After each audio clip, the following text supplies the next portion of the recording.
오늘 주신 하나님의 말씀은 구약의 말씀 출애굽기 23장 14절로 17절까지 보겠습니다. 출애굽기 23장 14절로 17절에 있는 말씀. 너는 매년 3번 내게 절기를 지킬지니라. 너는 무교병의 절기를 지키라. 내게 명령한 대로 압비올의 정한 때에 이래 동안 무교병을 먹을지니 이는 그날에 내가 애굽에서 나왔음이라. 빈손으로 내 앞에 나오지 말지니라. 맥주절을 지키라. 이는 내가 수고하여 밭에 뿌린 곳에 열매를 거둠이라. 수장절을 지키라. 이는 내가 수고하여 이룬 것을 연말의 밭에서부터 거두어 저장함이니라. 내 모든 남자는 매년 3번씩 주 여호와 앞에 보일지니라. 아멘. 할렐루야. 할렐루야. 장마철이 계속되니까 사람들의 얼굴이 좀 어두운 것 같아요. 2부 때 예배 드릴 때 보니까 얼굴이 어두운 모습으로 예배를 드려서 이 3부 예배 오신 분들은 환한 얼굴로 예배를 드려야 될 것 같아요. 옆사람에게 인사할 때 살롬 하고 인사하세요. 죽을 놈이 아니라 살롬. 다시 샬롬. 됐어요. 저를 보세요. 오늘은 맥주 감사 주일입니다. 성경의 배경으로 갖고 있는 유대 민족들은 1년 동안 살면서 그들은 3가지의 절기를 그들이 지키면서 감사로 지나가게 됩니다. 첫 번째, 그들은 유월절을 맞이하게 되죠. 유월절은 3월달과 4월달에 있는 절기입니다. 이 절기의 의미는 어떤 의미를 가지고 있는가 하면 이스라엘 백성들의 애굽에서 430년 동안 그들이 종살이를 했습니다. 그때 하나님께서 이스라엘 백성들을 구원하기 위해서 10가지 재앙을 내리게 됩니다. 마지막 재앙이 어떤 재앙인가 하면은 애굽의 사람의 장자와 모든 짐승의 첫 새끼를 다 죽여버리는 끔찍한 재앙이 내려지게 됩니다. 그런데 이스라엘 백성들에겐 우리 하나님께서 어떤 명령을 내렸는가 하면 너희가 어린 양을 잡아서 그 피를 문설주와 임방에 다 이렇게 발라놓게 되면 죽음의 천사가 내려와서 그 모든 애굽의 모든 장자와 짐승의 첫 새끼를 죽일 때 어린 양의 피가 묻힌 집은 뛰어서 넘어갈 테니까 그렇게 하라. 집 밖에 나오지 말고 집 안에 가만히 있어라. 이스라엘 백성들이 어린 양을 잡아서 피를 임방에 문설주에 다 발라놓고 집 안에 가만히 있었더니 마지막 10가지 재앙이 내릴 때 죽음의 천사가 내려와서 모든 집안의 짐승의 첫 새끼와 모든 사람의 장자를 다 죽일 때 그 집안에 양의 피가 묻혀지면 뛰어서 넘어갔다. 패스 오버, 6월 뛰어서 넘어갔다. 그래서 그들은 구원받은 그날을 갖다가 6월절로 그들이 지키게 됩니다. 6월절은 민족 해방의 날이에요. 우리나라로 얘기하면 8월 15일처럼 민족 해방의 날을 갖다가 그들이 6월절로 그들이 지키게 됩니다. 두 번째, 그들이 맥주절을 지키게 되는데 이 맥주절은 6월절이 끝난 지 49일 지난 50일째 되는 날 지키는 것이 바로 맥주절입니다. 그 맥주절을 갖다가 초실절이라도 얘기하고 77절, 77, 49에서 77절로도 그렇게 이야기를 하고 있습니다. 이때는 이제 그들이 농사를 지어서 모든 수확의 첫 열매를 하나님께 드리는 절기가 맥주절이에요. 여름철에 모든 이제 농사를 지은 다음에 첫 열매 빌과 보리를 갖다 하나님께 첫 번째 절기를 드리는 예배를 갖다가 이 절기 갖다 맥주절이다 얘기합니다. 5월달과 6월달에 드려지는 맥주절을 그들이 보내고 있습니다. 마지막 세 번째 그들이 지키는 절기가 그들이 장막절, 수장절에도 그렇게 얘기를 하고 있습니다. 9월달과 10월달쯤에 드려지는 그 절기인데 그들은 이제 광야 생활 40년 동안 인도하신 그 하나님의 은혜를 기억하면서 또 가을의 추수를 거둔 다음에 너무너무 하나님의 은혜에 감사하는 마음으로 초막을 지어놓고 그 속에 들어가서 성경을 묵상하면서 그들이 일주일 동안 절기를 지키게 됩니다. 모든 곡식 주신 하나님께 대한 감사, 40년 동안 광야 생활 동안에 지켜주신 하나님의 은혜를 기억하는 절기가 바로 장막절, 수장절을 그들이 지키게 됩니다. 이 3가지 절기의 특징은 뭐냐면 구원하신 하나님의 은혜에 대한 감사, 여름철에 이렇게 모든 곡식을 주신 하나님의 은혜에 대한 감사, 가을철에 모든 것을 주신 하나님의 은혜에 대한 감사, 모든 것이 감사로 연결된 것이 이스라엘 백성이 지키는 절기 하나의 표현이라고 볼 수가 있습니다. 그런데 오늘 이 맥주절을 우리가 지켜야 되는데, 이 맥주절이 히브리 말로 하타치드라는 말을 쓰고 있습니다. 이 말의 의미는 보리 맥자에다가 가우추자를 합쳐서 보리를 하나님께 드린 제사를 갖다가 맥주절로 그들이 하나님 앞에 절기를 드리게 됩니다.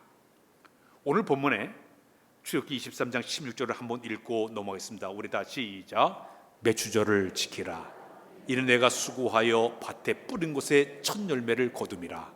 수장절을 지키라. 이는 내가 수고하여 이른 것을 연말에 밭에서부터 거두어 저장함이니라.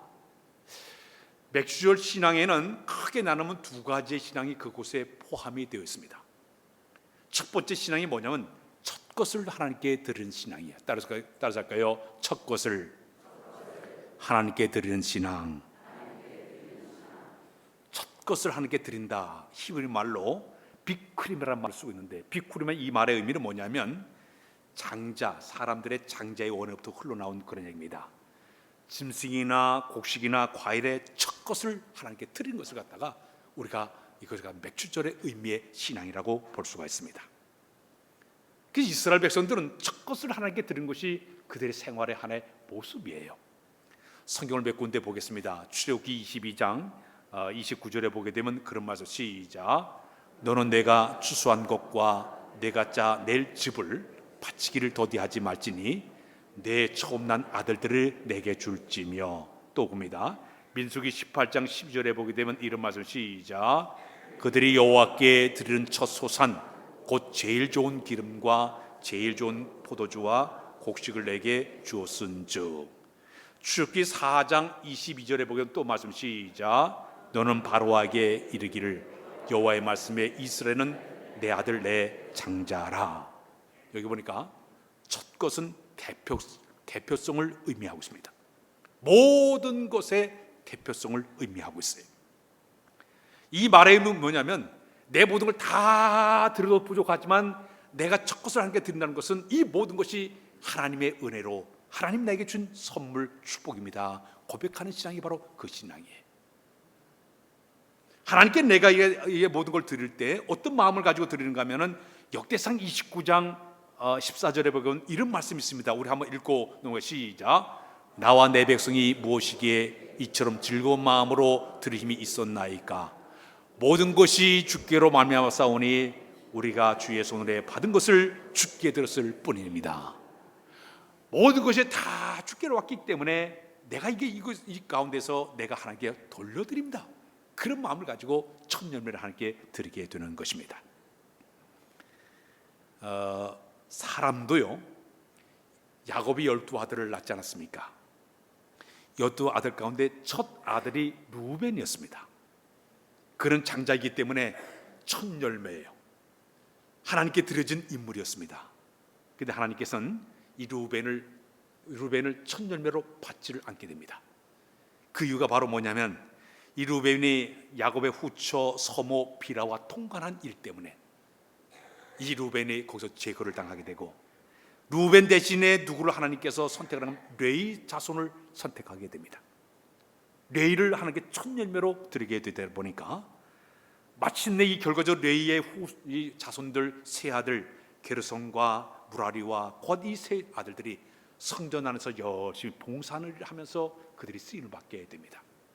루벤은 첫 열매지만 하나님께 버림을 당했습니다. 오히려 레위 자손이 하나님께 쓰임 받아서 성전에서 열심을 다해서 하나님께 성전 봉사를 통해서 온 백성들이 드려질 모든 예물을 통해 먹고 산 사람이 바로 레위 자손의 모습이었습니다. 첫 열매를 하나님이 원하고 있다는 얘기입니다. 그 성경을 우리가 보면서 내가 신앙생활할 때 첫 것을 하나님께 드린다는 얘기는 굉장히 중요합니다. 대표성이 있기 때문에. 자, 우리 교회는 전주에서 매월 첫 월상 예배를 하나님께 드립니다. 초하루 하나님 앞에 예배를 드리면서 첫 것을 하나님께 드리는 월상 예배를 하나님께 드리면서 이 한 달이 시작되는 첫 것을 하나님께 드립니다. 그런 마음으로 출발을 합니다. 또 우리가 예배를 드리는 모든 모습을 보면 어떤 사람들은 개업을 하게 되면 이 모든 사업장이 주님의 것입니다 고백하는 마음으로 개업 예배를 드립니다. 집을 이제 장만해서 들어가면 입주 예배를, 첫 예배 드리는 건 이 모든 것은 하나님의 은혜입니다. 고백하는으로 입주 예배를 드립니다. 새벽 내 예배에 나와서는 이 하루의 첫 시간을 내가 주 앞에 드립니다. 첫 마음을 주께 올려드립니다. 내가 처음으로 내가 입술을 가지고 고백하는 주님 앞에 나와서 새벽 예배를 드리게 되는 것이에요. 이렇게 모든 첫 것을 하나님 원하기 때문에 들은 그런 모습이에요. 첫 것이 들어줄 때 하나님께 우리는 축복이 있습니다. 잠언 3장 9절로 10절을 한번 읽고 넘어갈까요? 잠언 3장 9절로 10절을 한번 띄워주실까요? 잠언 3장 9절로 10절 말씀을 한번 보겠습니다. 내 재물과 소산물에, 다시 띄워주세요. 시작. 내 재물과 내 소산물에 처음 익은 열매로 여호와를 공경하라. 그러면 내 창고가 가득히 차고 내 포도틀에 새 포도즙이 넘치리라. 첫 것을 들을 때 주어진 축복을 이야기를 해주고 있습니다. 이스라엘 백성들이요, 가나안 땅에 도착하지 않았습니까? 가나안 땅에 도착했을 때 첫 번째 성이 여리고 성이었습니다. 근데 하나님은 너희 여리성을 점령했을 때 거기에 있는 모든 재물을 절대 손대지 말라 그랬습니다. 사람들을 다 죽여버리고 재물을 다 불살라버리고 절대 손대지 마라. 왜? 첫 것을 하나님께 드리기 때문에 그래요. 거기에서 전리품 가운데 금과 은과 철과 동이 있으면 전부 가져와서 여호와의 곳간에 들으라. 첫 열매이기 때문에 드리고 그 다음에 그 땅을 점령해 가라고 얘기하고 있습니다. 아벨이 하나님께 제사 드릴 때에 모든 양들이 있었지만 거기에 첫 새끼를 먼저 하나님께 와서 정성의 그 기름을 하나님께 예배를 드리지 않았습니까? 성경을 보게 되면 이게 첫 것을 드릴 때, 거룩히 구별될 때 그 신앙은 하나님을 공경한다는 뜨거운 마음이 그 마음에 있다는 얘기입니다. 그래서 하나님께서 그 첫 것을 드릴 때 기쁘게 흠양하시게 된다는 의미입니다. 세상을 떠나지만 저 여의도 순복음교회 고 조용기 목사님의 간증집을 본 기억이 있습니다. 원래 여의도에서 그 교회가 있지만 원래 그분이 시작한 것이 저 불광동에 거기서 천막을 치고 목회를 하게 되었습니다. 그때 개척교회 당시에 참 어렵게 생활하는데 그 교회 노인 권사님이 교회를 다니시는데 그 노인 권사님은 고추 심고 가지 심고 오이 호박을 심게 되면 가만히 첫 열매를 이렇게 받다가 제일 첫 열매에서 그거를 따가지고 새벽 예배 들 때 되면 이렇게 강대상에다가 고추도 갖다 놓고 가지도 갖다 놓고 호박도 갖다 놓고 계속 갖다 놓더라는 거예요. 첫 열매를 드리더라고요. 그래서 목사님이 그것을 가지고 이제 와가지고 사모님과 함께 기도, 하나님 감사합니다. 이 마음을 하나님 받아주시고 축복해 달라고 그렇게 기도를 했다고 얘기합니다. 우리가 생각할 때는 에이 이거 너무하지 않는가 그런 생각을 갖고 있죠. 그러나 그 마음의 중심에 첫 것을 주 앞에 드리겠다는 그런 마음의 자세예요. 그래서 그 교회에서는 어떤 분은 음식점을 이렇게 운영하면서 하나님께 고백하기를 음식점에 제일 먼저 오는 손님 그 사람의 거기에 이익금을 내가 하나님께 드리겠습니다. 그런 분이 생겨나게 됐고요. 미용실을 운영하는 분은 내가 첫 손님이 오게 되면 그 머리 깎은 그 비용을 첫 열매를 하나님께 매일 드리겠습니다. 또 어떤 사람 택시 운전하는데 택시 운전하면서 내가 첫 손님의 것은 내가 하나님께 드리겠습니다. 그래서 일주일 동안 모았다가 첫 열매를 드리는데 옷 장사하는 분이 문제였대. 내가 처음 이제 옷 장사를 하면서 첫 손님의 것을 하나님께 드리겠습니다. 작정을 하고 기도를 했는데 첫 손님이 와가지고 비싼 옷을 자꾸 만지더라는 거예요. 가슴이 덜렁덜렁 저거 사면 안 되는데 싼 옷에 가서 휴 하더라는 거야. 그게 자기 마음속에 너무 하나님께 죄송한 마음이 들어가지고 회개돼. 하나님 잘못했습니다. 그래서 와가지고 좋은 옷을 만지게 되면 하나님 이게 필요한가 보다. 그런 마음을 하니까 마음이 편해지더라는 거예요. 철매를 등은 우리 하나님은 우리의 마음의 중심에 첫 마음, 첫 시간, 첫날, 첫 달을 하나님께 드린 이 신앙 고백이 바로 이 초실절 하나님께 드린 예배의 모습이 되는 줄로 믿습니다. 이게 맥주절이 우리에게 주는 첫 번째 신앙적인 의미입니다. 두 번째는 뭐냐면 하나님 중심 신앙을 드린 것이 바로 맥주절의 의미입니다. 하나님 중심의 신앙. 하나님 내 인생의 모든 최고가 되신 것을 내가 고백을 하는 거예요. 이 모든 것의 모든 것 최고가 되신 분이 우리 하나님입니다. 이 신앙의 고백이에요. 아브라함이 천신만고 끝에 100세의 아들 이삭을 얻게 되었습니다. 이삭은 그 집에 백세의 아들이 태어났기 때문에 그 집에 금쪽 같은 아들이에요. 기적같이 얻은 아들이에요.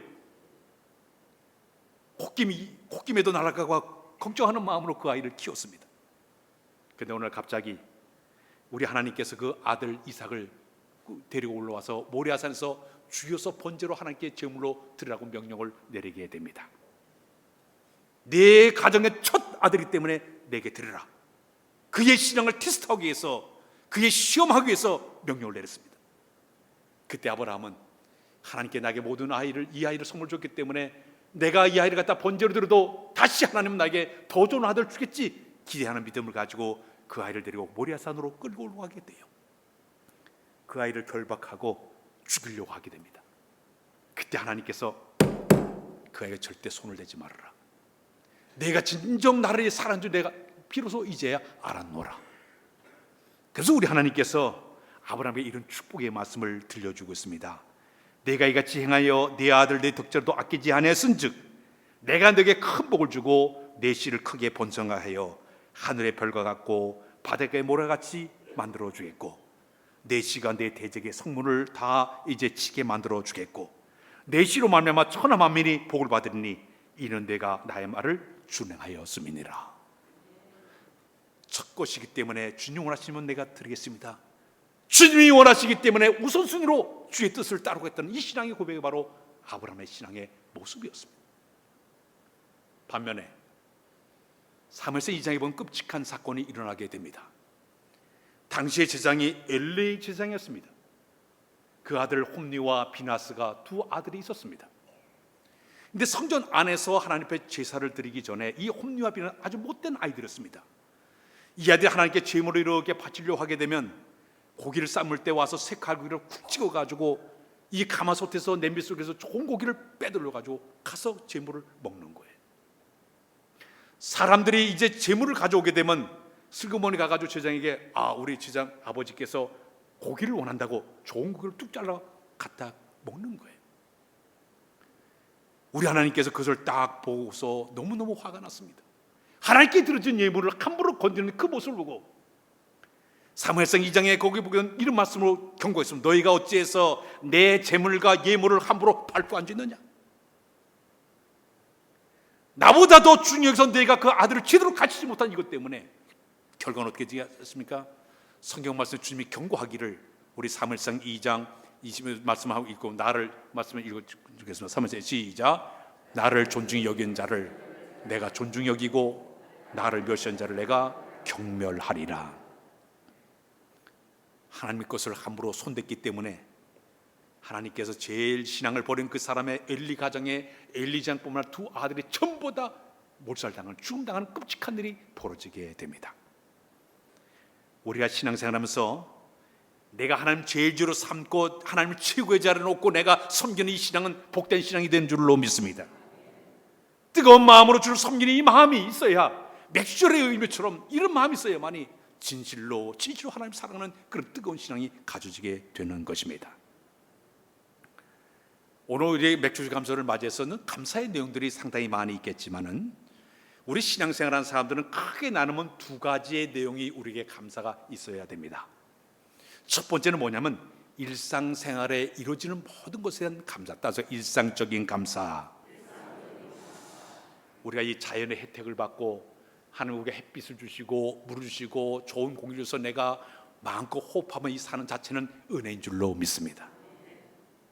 그래서 내가 살아가면서 또 나를 낳아주시고 나를 키워준 그 부모님에 대한 은혜에 대한 이 감사, 또 나를 잘 가져서 훌륭한 사람 되게 만든 스승에 대한 감사, 나를 영적으로 잘 다져서 영적으로 내 신앙의 바른 길로 가도 인도해준 목회자에 대한 감사, 청소부에 대한 감사, 경찰에 대한 감사, 우체부에 대한 감사, 참 일상생활 감사할 정보들이 얼마나 많은지 몰라요.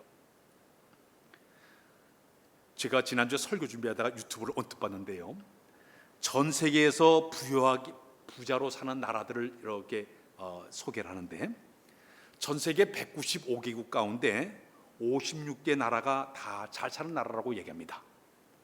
근데 56개 나라 가운데 우리나라가 몇 위로 들어갔는가 하면 22위에 들어가 있어요.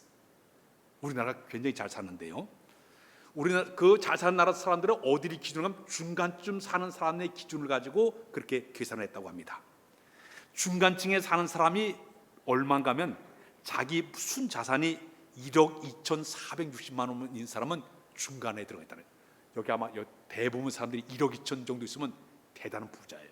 전 세계적으로 중간층에 있는 사람입니다. 그 중에 우리나라의 백만장자가 13억 정도 되는 재산을 가진 사람이 한국인 가운데 129만 5,400명 정도가 13억 재산 백만장자로 살고 있다고 얘기합니다. 이거 얼마나 우리나라 사람들이 얼마나 잘 사는지 몰라요. 그래도 불구하고 살아가면서 감사하지 못하는 사람들이 우리나라에 굉장히 많이 있다고 얘기를 합니다. 과거 70년 전에 미국 사람들은 생활 꼭 필수품이 한 72개 정도가 생활 필수였는데 72개 가운데 꼭 필요한 것이 한 18가지 된다고 합니다. 70년이 지났습니다. 근데 지금 생활 속에 필요한 그것을 따져보니까 496가지로 늘어났다고 얘기합니다. 그 중에 280개는 절대 필요한 것이 필요하다고 얘기합니다. 근데도 이렇게 엄청난 혜택을 누리면서 살면서 사람들이 모자르다, 부족하다, 없다, 불평하고 엉망을 사는 사람들이 사람들의 모습이라고 이야기하고 있어요. 여러분, 우리나라가 40년 전, 50년 전에 살던 우리 생활 한번 생각해 보시오.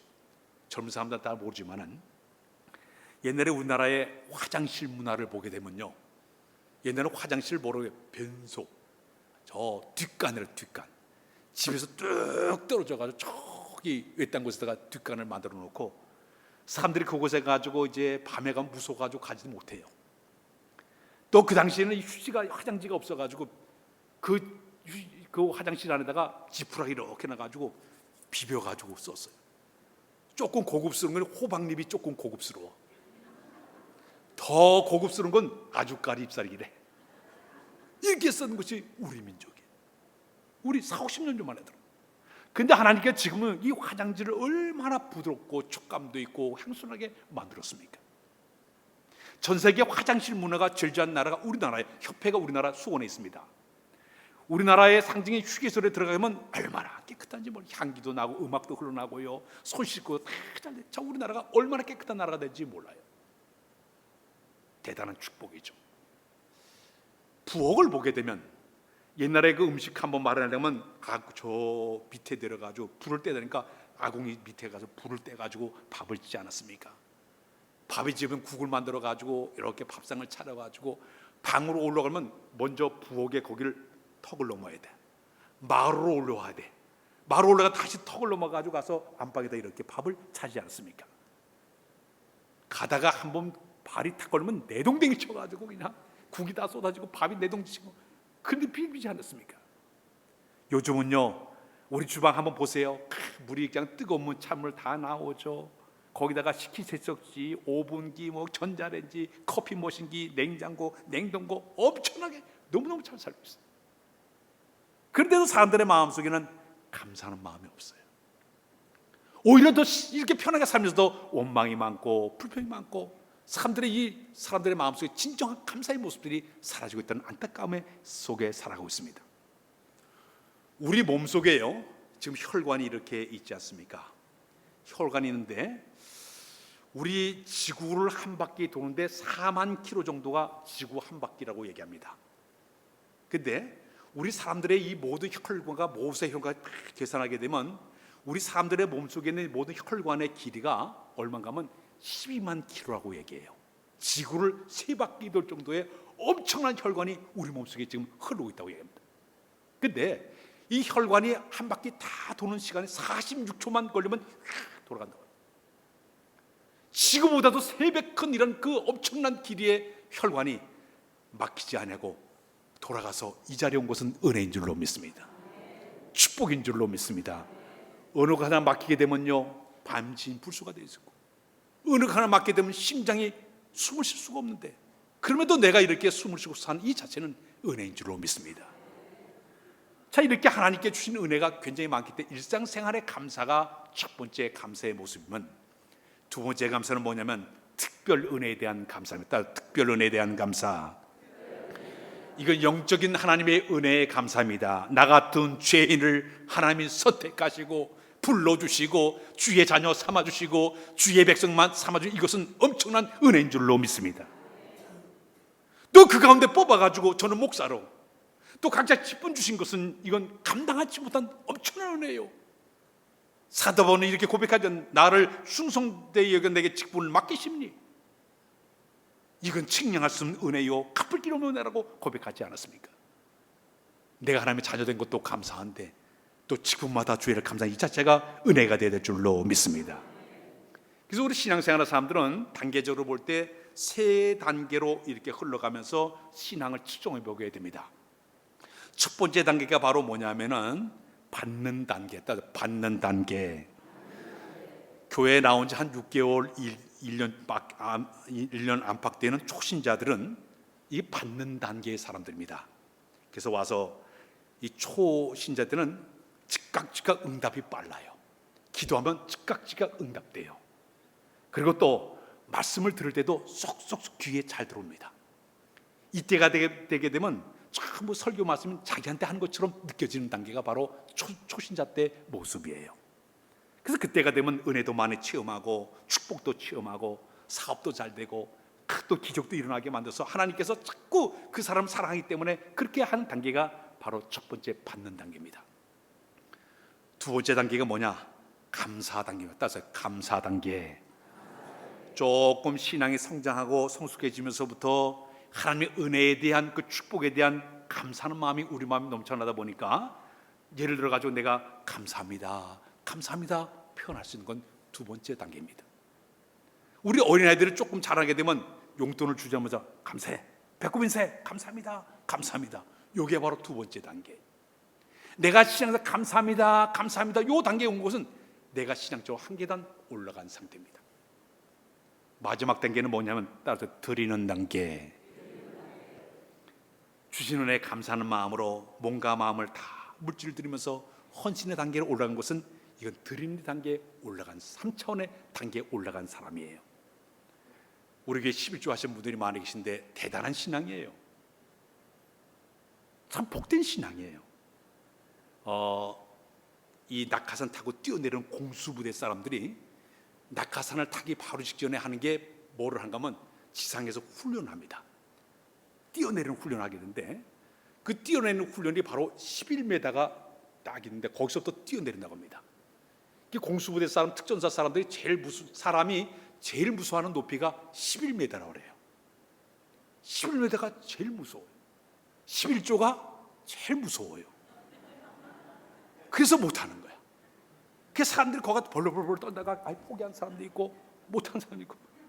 근데 그걸 뛰어넘는 사람은 그냥 하늘을 날 수 있는 그런 사람이 되게 되는 것이죠. 그래서 드리는 단계에 들어가 있는 사람은 그럼에도 불구하고 하나님 앞에 감사하는 마음으로 들어지게 되는 것이에요.